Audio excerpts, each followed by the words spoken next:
Welcome back to the Realest Reviews. Today's review is focused on Animal Kingdom Season 5, Episode 3, entitled Freeride. And the official synopsis of Freeride is: Jay's business secrets come to light as Pope mourns the loss of Smurf. Renn distracts himself from his own loneliness. Craig and Renn have a difficult time finding a work-life balance. And I thought this was another cool episode to me. It continues to set up potential storylines for the remainder of the season. And here is my episode recap and my episode review. So the episode begins with Renn after a crazy night out with two unknown assailants on the beach, who I would have to assume is all drunk and messed up and everything. So then it cuts to Jay on the phone with the lawyers of Smurf's estate, trying to talk to one of the lawyers to no success. And then he sees a couple of people that he knows. And then it goes to Craig and Renn. And everything seems to be good at first with them just talking and everything, until the baby starts to cry and one of Renn's customers tries to come through asking for some drugs and everything. But Craig shuts that down and he almost attacks the customer, which somehow ineffectively affects Renn's business because she's still doing business out of Craig's place, which is pretty dangerous to say the least. Pope, on the other hand, after basically dumping Smurf's ashes into the pool, he basically lets go of the rest of Smurf's ashes in his shower or in the toilet.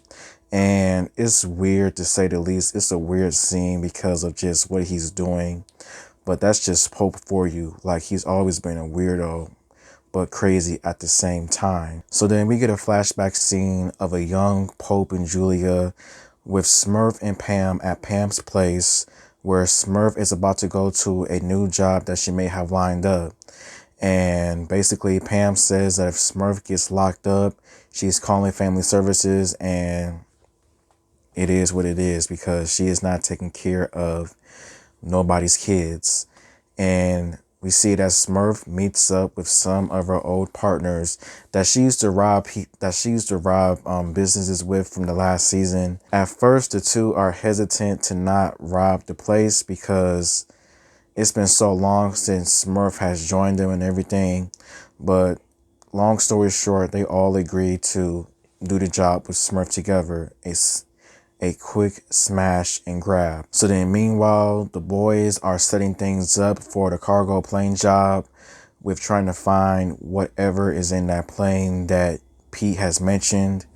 And everything seems all right. And so the boys land at the job site and everything seems to go good at first.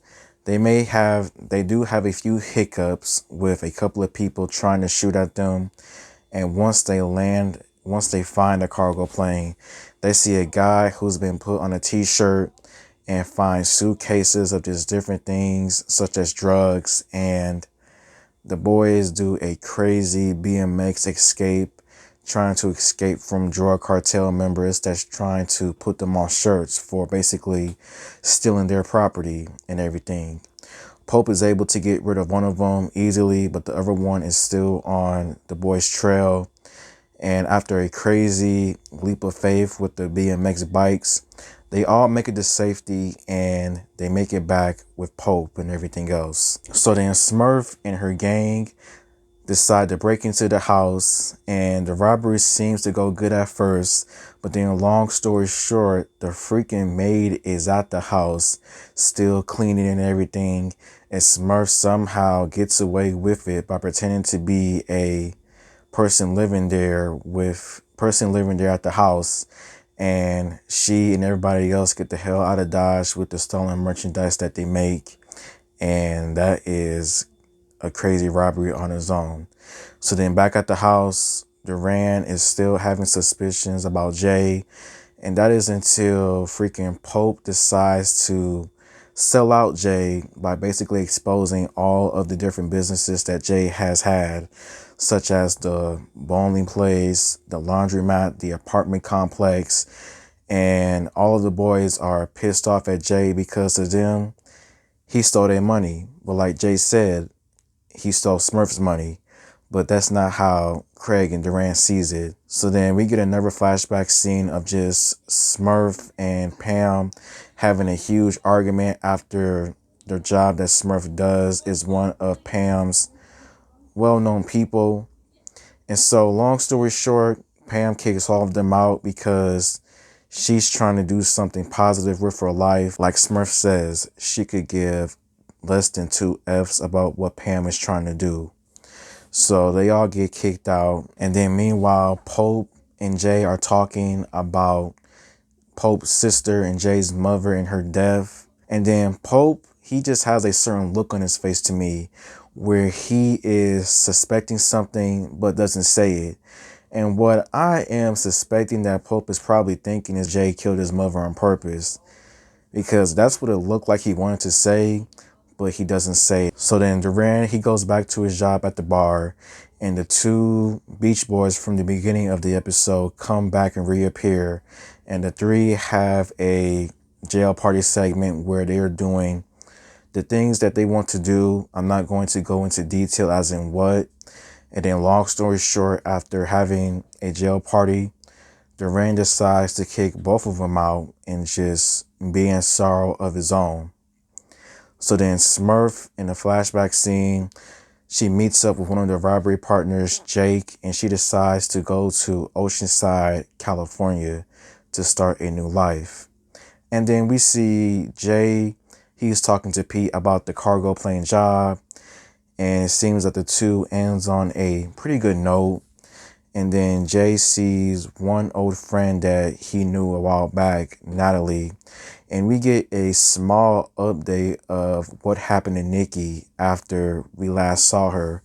And apparently Nicky has gotten married and everything. And my opinion on that is that I am really not surprised, to say the least, because Nicky was definitely a fast one. Because y'all remember in season 1, she basically left Jay and went to go have a relationship with freaking Craig, which was some grimy mess in my opinion. The episode ends with just Pope still thinking about Smurf, still missing her, as he's still feeling bad and everything about what's happened to her, and he misses her and everything. Some of my favorite moments from this episode will probably have to be the BMX escape, where the boys that were on the BMX bikes trying to escape from the cartel members and everything, and them doing that crazy leap of faith stunt trying to escape. I thought that was a really nice scene and everything as well. Another thing that I enjoyed about this episode was the fact is that we got to see more storylines possibly being built up. I think it's doing a good job so far with just building up potential storylines for this season. Another thing that I thought was interesting was the fact is that we got an update about Nicky, because we haven't seen Nicky since season 3. Part of me believes is that she's not going to make an appearance, but only time will tell with what happens. I think it's interesting that Pam kicks out Smurf for the job that she does, and it just shows you that how much of like a cold-hearted person Smurf has been, because she is just a scheming person, to say the least. And when it comes to Jay and why he didn't tell his family, I do not blame Jay at all, because he's been making moves that not everybody else has been making. And to me, I think he's going to become eventually like the new person in charge. Craig and Renn, I think that Craig and Renn, they're definitely not going to make it by the end of the season. Either Renn is going to leave him, Craig is just going to leave itself, or somebody is going down, going to jail, or they take a paternity test and see that Craig is not the father. Like, why haven't they taken a paternity test yet? Because I think Craig definitely has a right to know whether or not that baby is his kid or not. But maybe it will happen. Only time will tell. Time is going to tell with this season. But good episode in my opinion. And until next time, goodbye.